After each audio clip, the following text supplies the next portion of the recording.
Assalamualaikum warahmatullahi wabarakatuh. Alhamdulillahi rabbil alamin. Alladzi allafa baina qulubina fa asbahna bi ni'matihi ikhwana. Asyhadu an la ilaha illallah wahdahu la syarikalah wa asyhadu anna Muhammadan abduhu wa rasuluh. Allahumma salli wa sallim wa barik ala sayyidina Muhammadin wa ala alihi wa sahbihi ajma'in. Bersyukur kita kepada Allah Subhanahu wa taala. Mudah-mudahan senantiasa kita menjadi hamba-hamba Allah yang terus pandai bersyukur atas segala nikmat yang sudah Allah karuniakan kepada kita dan juga kepada keluarga kita. Salawat dan salam senantiasa kita curahkan kepada uswah kita Nabiullah Muhammad sallallahu alaihi wasallam. Kecintaan kita dengan sungguh-sungguh mengamalkan sunnah, contoh teladan kehidupan beliau dalam sehari-hari, baik itu dalam perkara ibadah, akidah, bahkan dalam urusan sehari-hari, mudah-mudahan akan menambah keberkahan kehidupan kita, utamanya di dunia, terlebih lagi kelak di akhirat insyaallah. Para sahabat semua yang dirahmati Allah, kita akan sempatkan, luangkan ngaji hikmah, melanjutkan pada pembahasan yang lalu dari sebuah kitab yang indah yaitu Al-Hikam Syekh Ibnu Athaillah As-Sakandari. Di bagian kedua beliau mengatakan, menyampaikan iradatukat tajrid ma'a iqamatillah iyyaka fil asbabi minasyahwah al-khafiyah.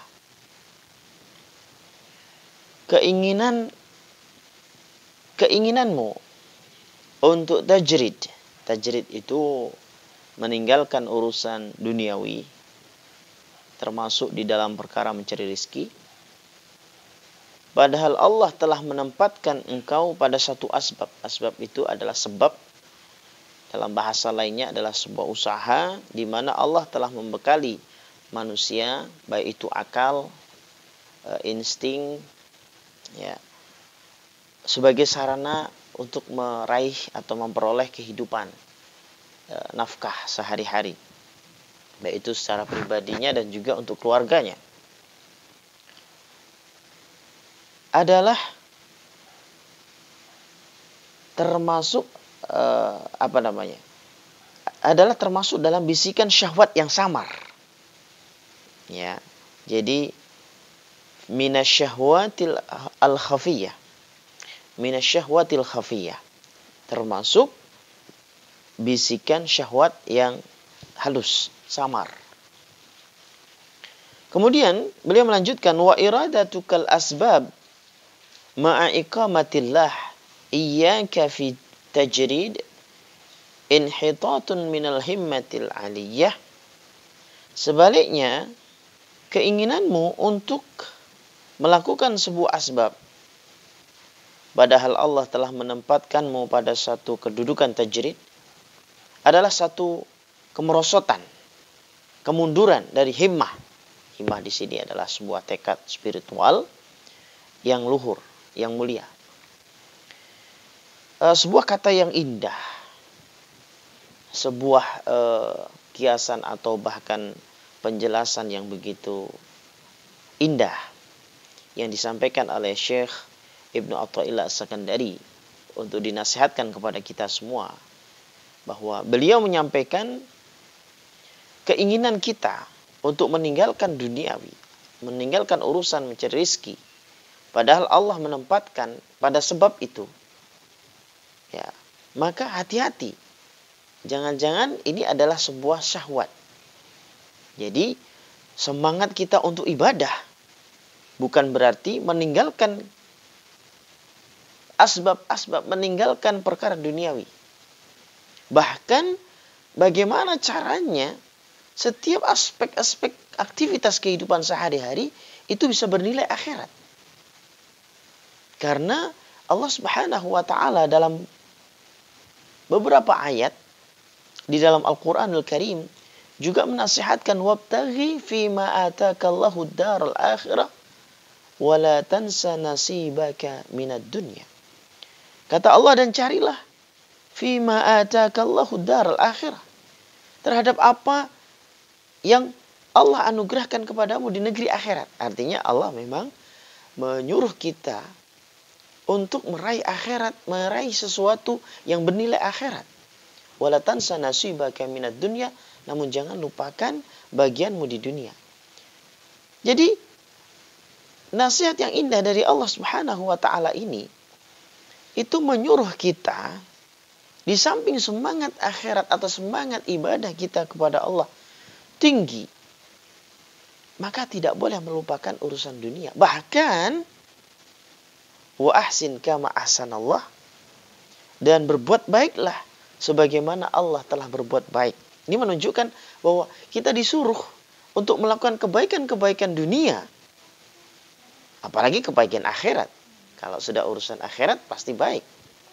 Kebaikan-kebaikan dunia ini bisa bernilai akhirat. Salah satunya Nabi tercinta sallallahu alaihi wasallam mengajarkan kepada kita, kullu amrin dzibalin la yubda'u bi bismillah fahuwa yaqta. Mengawali segala sesuatu dengan bismillah, apabila tidak tentu akan putus. Putus di sini adalah putus nilai akhiratnya. Jadi di sini para sahabat semua yang dirahmati Allah, hikmah yang bisa kita petik dari nasihat Syekh ya, adalah ketika seseorang semangat dalam urusan akhirat, padahal dia harus mencari asbab dunia untuk kehidupannya, untuk kehidupan sehari-harinya, untuk nafkahnya, diri dan keluarganya, maka itu termasuk syahwat. Kalau ternyata misalnya dia iktikaf di masjid, tidak keluar-keluar dari masjid, lalu kemudian tidak mengurusi perkara urusan rizki, tidak mencangkul di sawah, di ladang, tidak bekerja, tidak beraktivitas, sementara dia harus melakukan itu, melakukan sebab itu untuk sebagai sarana kehidupan, maka ini termasuk bagian dari celah juga, bukan sesuatu yang dianjurkan oleh Allah. Begitu sebaliknya, wa iradatukal asbab ma'iqamatillah. Dan nasihat yang berikutnya tadi, sebaliknya, keinginan seseorang melakukan satu asbab padahal Allah sudah menempatkan dia pada suatu kedudukan yang tajrid. Jadi memang ada ya kedudukan seseorang di mana dia ya oleh Allah Subhanahu wa taala justru malah didatangkan. Ya, barangkali bisa jadi memang misalnya ya secara logis saja, kita tidak berbicara sesuatu yang misalnya hujan emas atau dia menemukan emas gaib segala macam, tidak seperti itu. Kita yang logis saja, misalnya dia sudah mendapatkan turun-temurun warisan perusahaan dari orang tuanya, sehingga kemudian mengalir terus tuh pundi-pundi harta. Sehingga apa?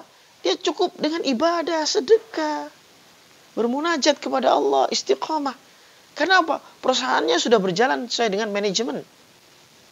Sehingga dia sebagai pengawas, atau mungkin karena manajemennya, direkturnya segala macam sudah diurus oleh karyawannya atau orang-orang yang dia percaya, sehingga kemudian dia tinggal menikmati sahamnya itu, tinggal menikmati hasilnya, profit atau dari sebagian aset itu, sehingga cukup.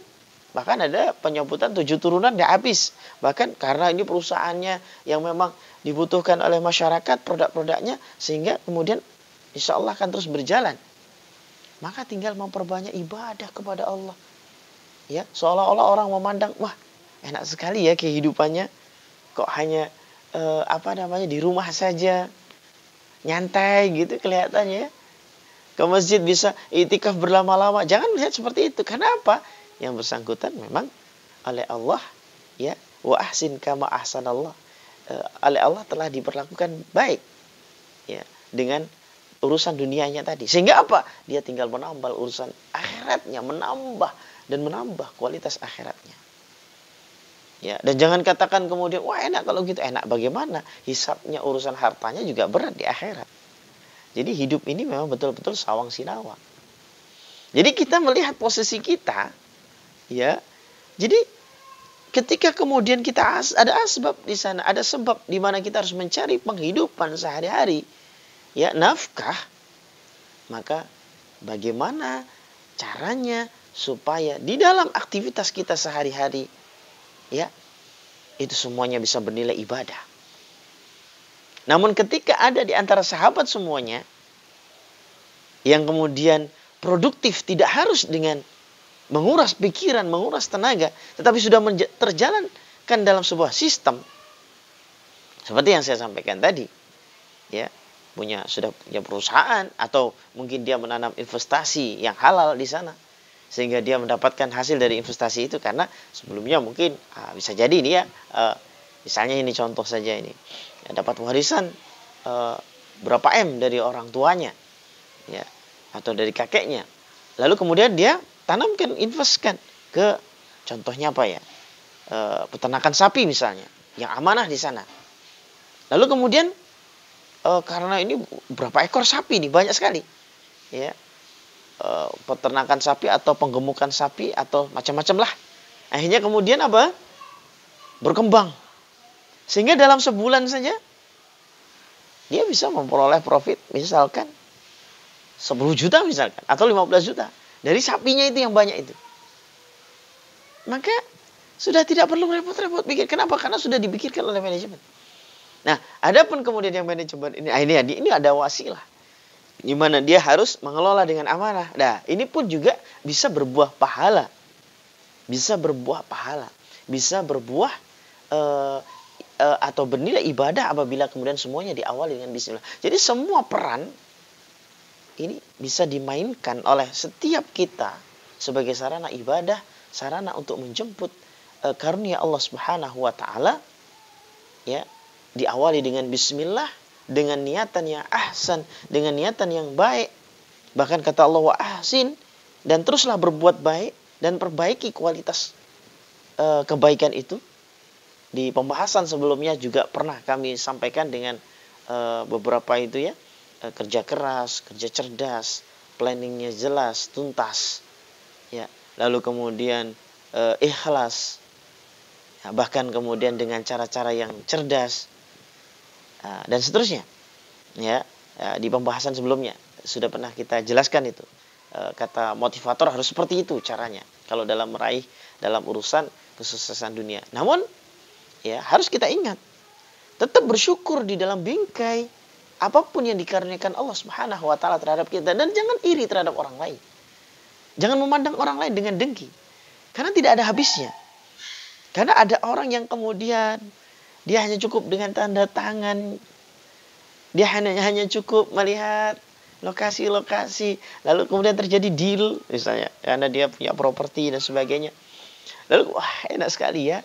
Dia sudah naik mobil mewah, rumahnya bagus, ya, tinggal teken tanda tangan, gaji mengalir gitu kan. Terus kemudian kegiatannya kok jalan-jalan. Jangan memandang seperti itu.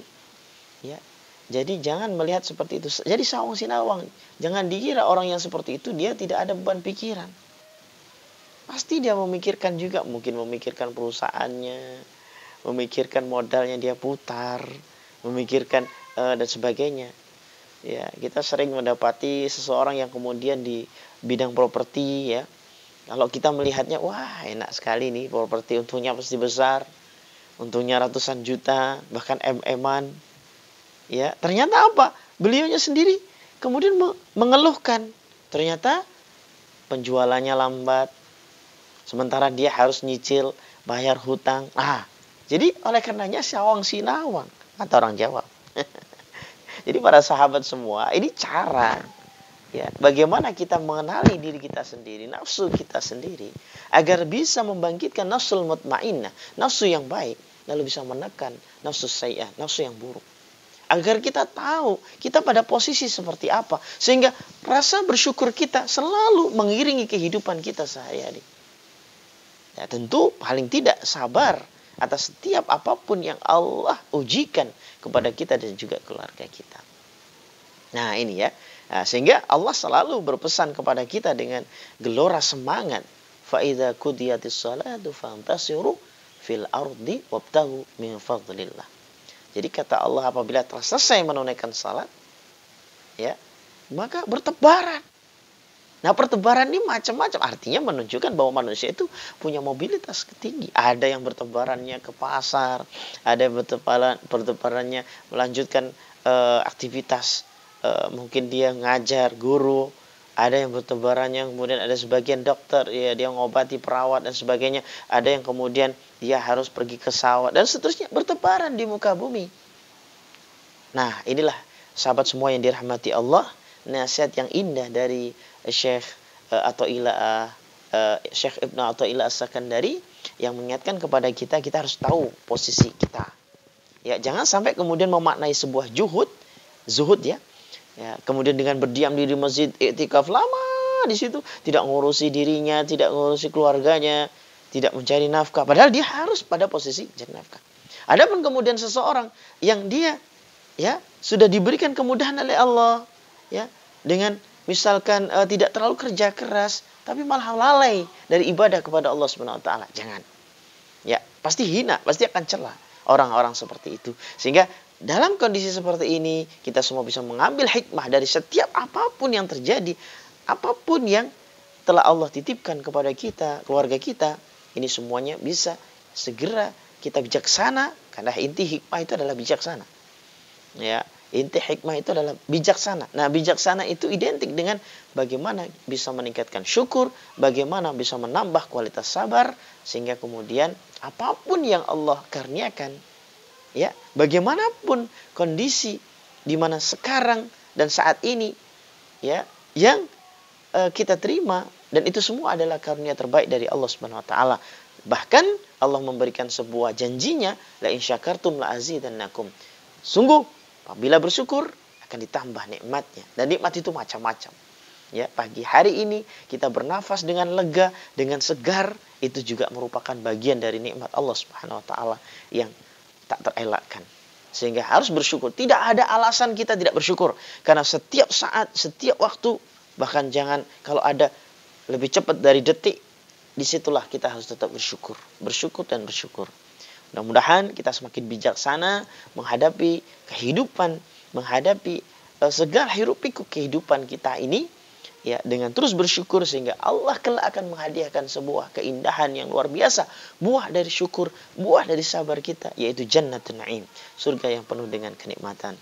Mudah-mudahan sehat walafiat, zahiran wa batinan, sehat pikiran kita, sehat kolbu kita, sehat jasad kita, sehat keluarga kita, dilindungi kita oleh Allah Subhanahu wa taala dengan sebaik-baik perlindungan, utamanya dari gangguan syaitan, sehingga keberkahan terlimpah, semangat untuk terus ibadah dan istiqamah senantiasa terhias pada diri kita dan keluarga kita.